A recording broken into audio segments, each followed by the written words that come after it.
Sophia racontera comment elle a pris sa vie en main et mis fin à l'influence néfaste de son mari Sander.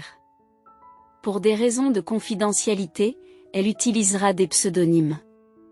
En tant qu'avocate bien connue dans son État, le maintien de l'anonymat est essentiel pour diverses raisons. N'entrons pas dans les détails de l'histoire d'amour entre Sophia et Sander. Ils sont tombés amoureux, se sont mariés et ont fini par divorcer. Il est apparu clairement que l'amour n'était pas réciproque, car Sander était infidèle. Les signes de son infidélité étaient évidents: évitement, temps excessifs passés loin de la maison et voyages d'affaires fréquents. Malgré son succès en tant qu'avocate, Sophia n'était pas impliquée dans les affaires importantes de Sander, qui la considérait comme un échec parce qu'elle gagnait moins que lui. Un jour, au cours d'un autre de ses supposés voyages d'affaires, Sophia a décidé d'enquêter. Elle découvre un compte Facebook secret sur son vieil ordinateur portable, ce qui confirme ses soupçons. Il avait une liaison avec une belle femme qu'il trouvait plus attirante que Sophia, critiquant souvent son apparence. Le cœur brisé et en colère, je l'ai immédiatement confronté. « Sander, me trompes-tu ? » « J'en ai la preuve », ai-je déclaré. Sander a répondu sans ménagement: « Sophia, tu n'es plus aussi intéressante. Tu es toujours absorbée par des affaires sans intérêt et tu me négliges. De plus, tu n'es pas un top modèle qui peut me captiver par son seul physique. » Confus, je rétorque: « De quoi parles-tu, Sander ? J'ai un travail exigeant, et tu le savais quand nous nous sommes mariés. Je ne t'ai pas négligé. C'est toi qui as cessé de venir à la maison et refusé de communiquer, et c'est ainsi que j'ai découvert la liaison de Sander. Lorsque j'ai finalement décidé de le confronter, je m'attendais à ce qu'il éprouve des remords, mais la réponse froide que j'ai reçue m'a prise au dépourvu. Il a rejeté toute la responsabilité sur moi, justifiant sa tromperie, une affirmation qui n'avait aucune validité, refusant d'être accusé à tort. J'ai souligné les failles de ses accusations, mais au lieu de se défendre, il est redevenu froid. Nonchalamment, il a révélé qu'il était soulagé que j'aie découvert sa liaison. D'un ton glacial, Sander a déclaré: « C'est bien que tu l'aies découvert, Sophia. Je n'ai plus à cacher ma belle petite amie. Elle et moi aurons une vie parfaite après que j'aurai divorcé de ton inutile personne. Enfin, j'épouserai quelqu'un qui est digne de moi et de mon nom. » Ces mots m'ont frappé comme une tonne de briques, provoquant un frisson glacial le long de ma colonne vertébrale. En parlant de divorce, il m'a non seulement insulté, mais il a aussi affirmé que je n'étais pas assez bien pour lui, m'accusant d'être une mauvaise épouse. Il n'a montré aucun remords pour sa liaison et s'est même vanté du fait qu'une maîtresse ferait un meilleur époux. Les larmes coulaient sur mon visage tandis qu'il me rabaissait, proclamant sa liaison avec fierté. C'était l'homme que j'avais aimé pendant plus de 10 ans, et ses paroles m'ont brisé à travers mes larmes. J'ai demandé: « Comment peux-tu dire cela, Sander ? J'ai été à tes côtés dans les bons et les mauvais moments, j'ai tenu mes promesses et je t'ai chéri par-dessus tout. » Sa réponse sans cœur m'a profondément blessé, rejetant ma valeur. Eh bien, Sophia, cela n'a plus d'importance. Tu n'es tout simplement pas faite pour moi. Je suis maintenant un fier chef d'entreprise, et une femme au physique moyen et au diplôme de droit prétentieux ne me sera d'aucune utilité. Me sentant complètement rabaissée, j'ai protesté: « Comment as-tu pu, Sander ? Je suis une femme compétente, même si je ne réponds pas à votre définition étroite de la beauté. J'ai été une bonne épouse pour toi, et maintenant tu envisages de divorcer. » Me corrigeant, il déclara froidement: « Je ne pense pas au divorce. Sophia. J'ai déjà décidé de divorcer. J'en ai fini. Je ne veux plus être avec toi. Je vais bientôt déposer ma demande et j'ai déjà engagé un excellent avocat. Tu ferais mieux de déménager avant que je ne rentre à la maison. Je ne veux plus voir ton visage. » Quelques heures après que Sander m'ait raccroché au nez, il m'a envoyé les papiers du divorce par l'intermédiaire d'un ami compatissant. J'ai accepté les papiers, j'ai fermé la porte et j'ai pleuré: « réalisant les années perdues avec un homme terrible. Malgré cela, j'ai décidé de ne pas me laisser abattre. J'étais une femme forte qui allait prendre sa vie en main et donner une leçon à Sander. Lorsque l'ami de Sander a remis les papiers, il a mentionné que Sander avait discuté de la possibilité de prolonger le divorce, ce qui m'a d'abord laissé perplexe, car nous avions un accord. Sander avait insisté sur le fait que j'avais droit à la moitié de son entreprise s'il me trompait, ce que j'avais négligé dans ma tourmente émotionnelle. Il était logique que Sander veuille retarder le divorce, il espérait que je renoncerais à la part qui me revenait de droit. Déterminé à ne pas renoncer à ce qui me revenait de droit, j'ai rapidement contacté son avocat et organisé un rendez-vous. 2 jours plus tard, j'ai quitté la maison de Sander pour emménager dans la maison de mon enfance, qui était à mon nom. J'ai envoyé un message à Sander pour l'informer que j'avais déménagé mes affaires. J'ai retiré mes affaires de ta maison. C'est bien que tu aies repris tes esprits et que tu ne fasses pas d'histoire. Sander a répondu en se vantant de la réputation de son avocat, mais je l'ai calmement mis en garde, je ne vous confierai pas mes affaires, c'est certain. Pour l'instant, tu ne t'approches pas de moi. Déterminé à faire respecter la vérité, j'étais prêt à relever tous les défis qui m'attendaient.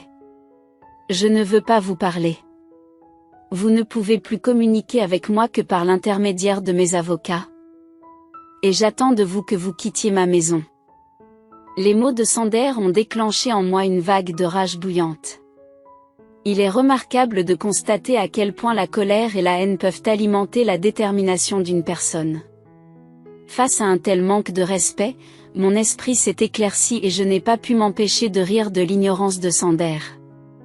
Il n'avait aucune idée de l'adversaire qu'il avait en face de lui. Je doutais que son avocat, Jake, le sache également, et je lui ai donc donné rendez-vous dans un café.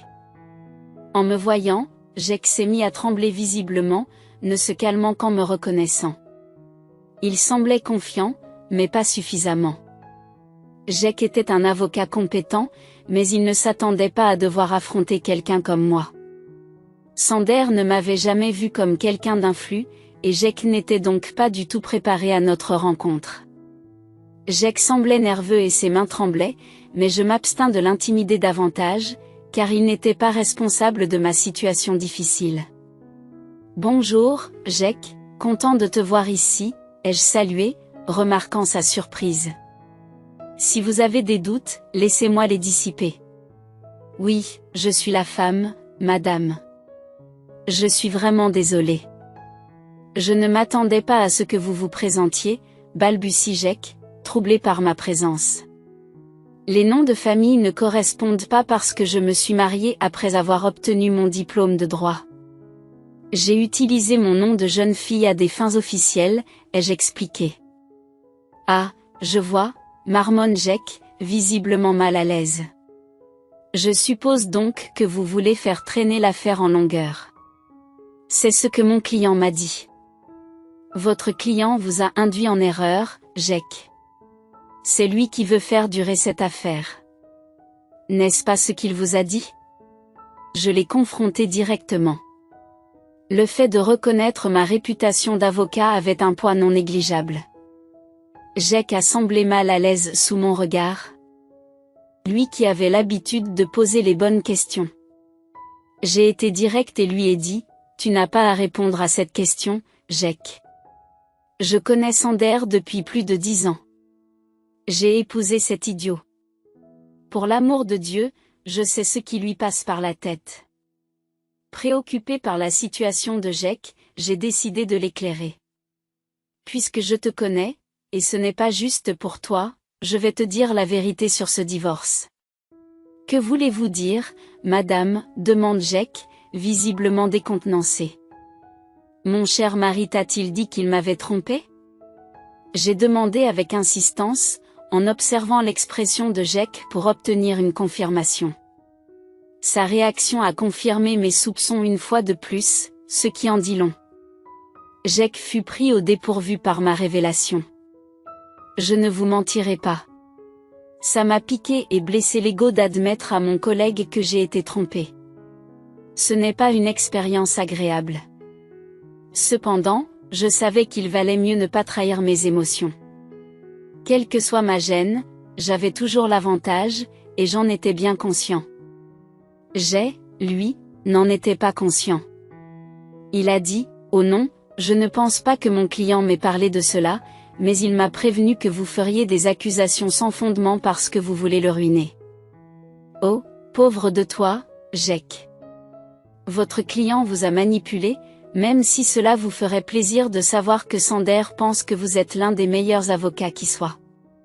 C'est un beau compliment, mais je ne serai jamais à votre hauteur, madame, admet Jake. J'aurais aimé qu'il me dise que sa femme pratique aussi le droit. Il m'a seulement dit que vous travaillez dans un cabinet d'avocats. Mon mari n'a jamais vraiment pris mes réalisations au sérieux. Il avait l'habitude de saper mon travail et mon influence. J'ai été stupide de rester avec lui aussi longtemps. Cependant, j'ai eu l'intelligence de signer le contrat prénuptial pour me protéger. Jake a été complètement surpris par la mention du mot contrat de mariage.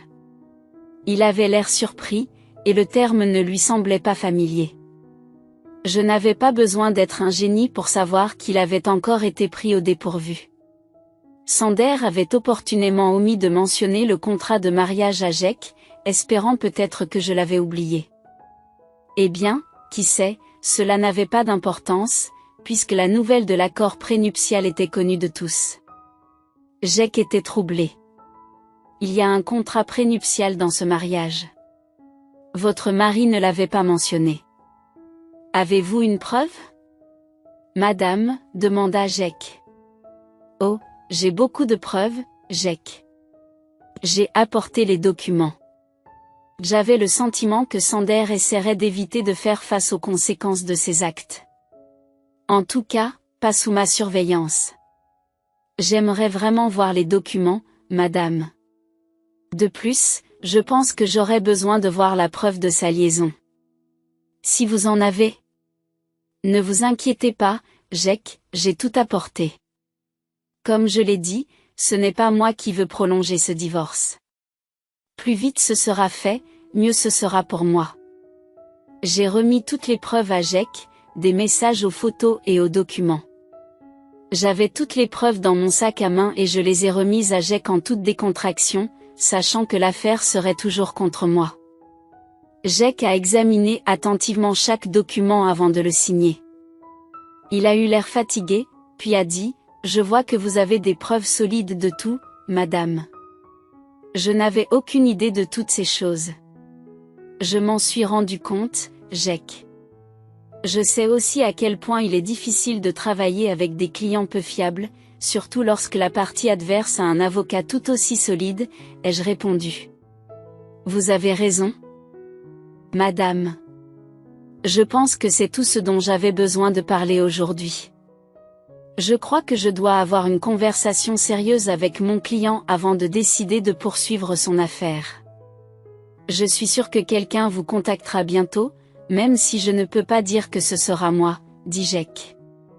Je devinais l'allusion de Jake, mais je ne l'ai pas commenté. Je l'ai remercié pour son temps et j'ai quitté le café. Je suis allé directement au travail et j'ai commencé à préparer mes propres documents pour le divorce.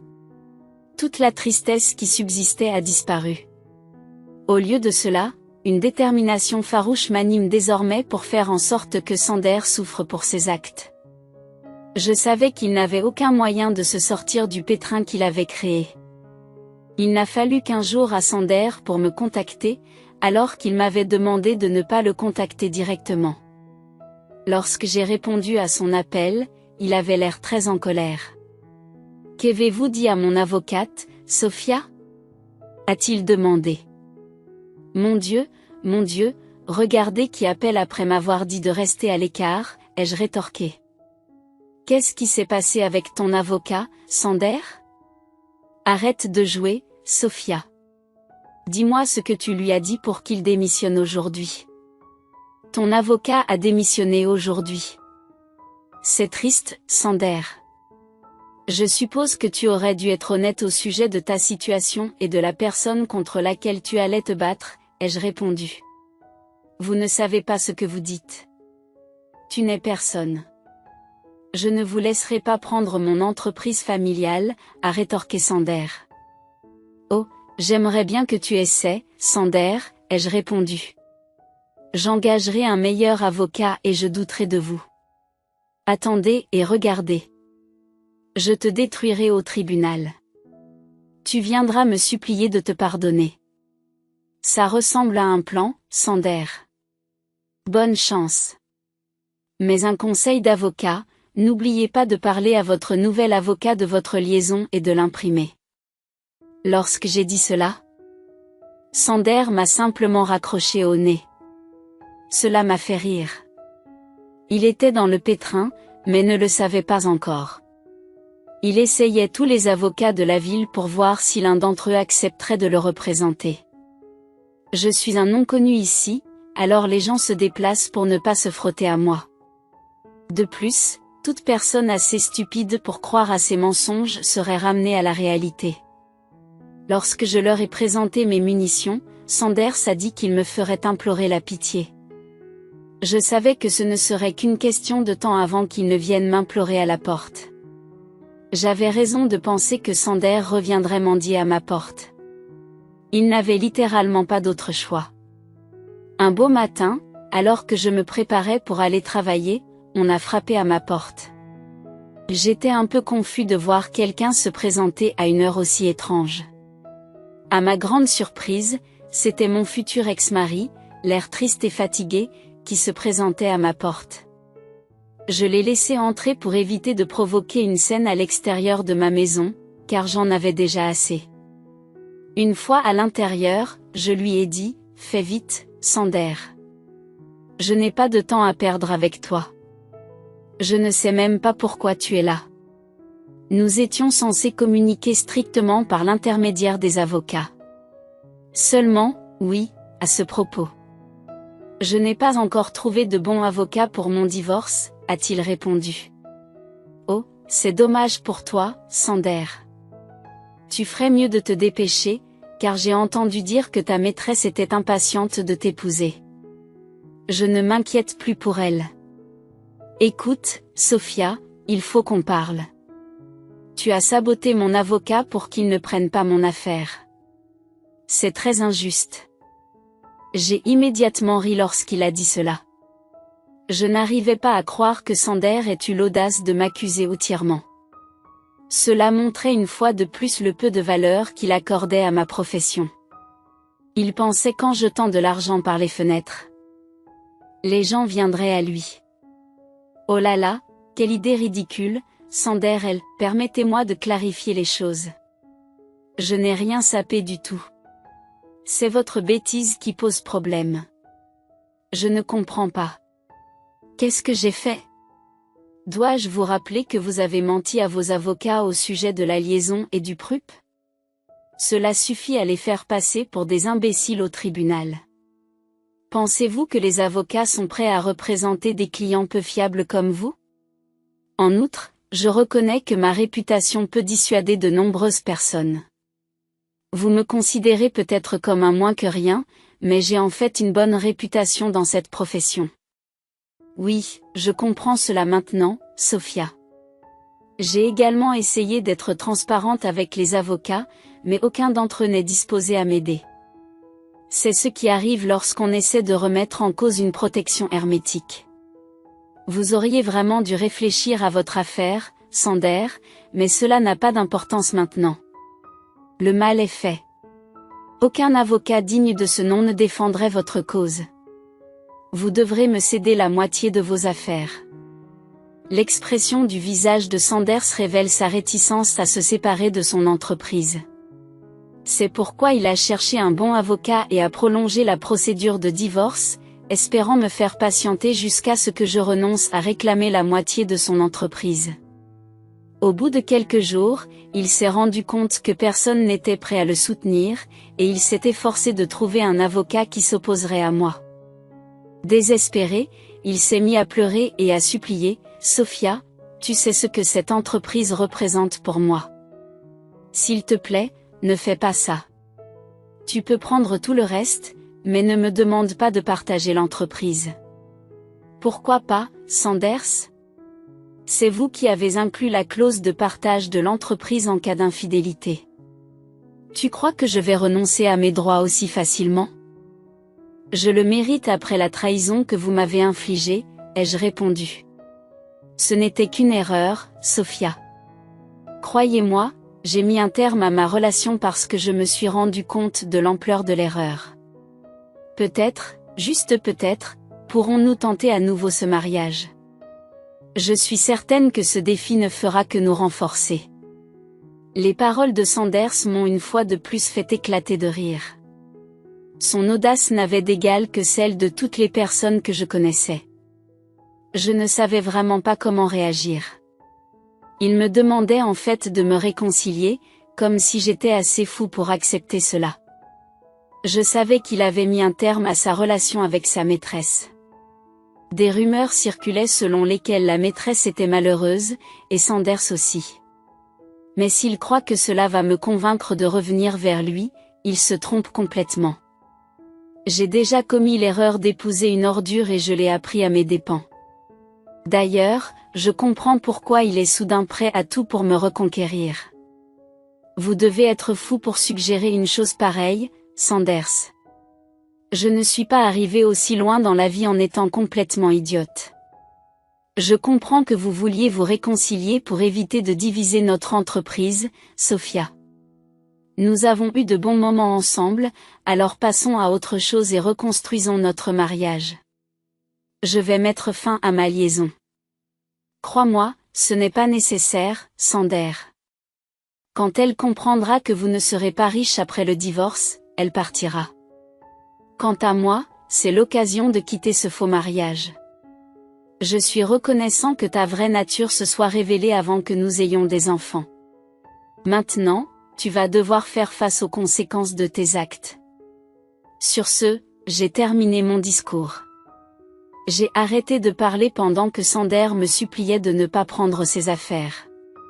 C'était un spectacle pathétique, mais cela ne m'affectait pas. Au contraire, cela me rappelait les fois où j'avais pleuré jusqu'à m'endormir parce que mon mari exploiteur m'avait trahi. Voir Sander vulnérable ne m'apportait que de la satisfaction et complétait ma vengeance. J'avais besoin d'un nouveau départ et je voulais me libérer de mon passé. Cependant, j'ai fini par obtenir plus que ce à quoi je m'attendais. Le karma a frappé Sander durement et rapidement. Pendant des semaines, il a essayé de me convaincre de revenir à la maison, mais j'ai ignoré ses efforts parce que son drame ne m'intéressait pas et que j'étais prête à aller de l'avant. Comme il avait déjà demandé le divorce, j'ai engagé un avocat de mon cabinet pour me représenter, car je ne suis pas avocate spécialisée dans les divorces et je voulais minimiser mes interactions avec lui. Après avoir essayé de me faire changer d'avis pendant un mois, il a été contraint de prendre un avocat et de demander une rupture nette. Il savait que si l'affaire était portée devant les tribunaux, il serait humilié et gaspillerait de l'argent avec des avocats commis d'office. Il a donc reculé et demandé une séparation mutuelle. Le contrat prénuptial m'a facilité la tâche pour obtenir le divorce, et j'avais de nombreuses preuves pour démontrer que Sander m'avait trompé.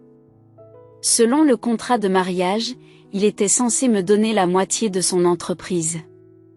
Il n'était pas content, mais il n'avait pas le choix et il m'a cédé la moitié de son entreprise.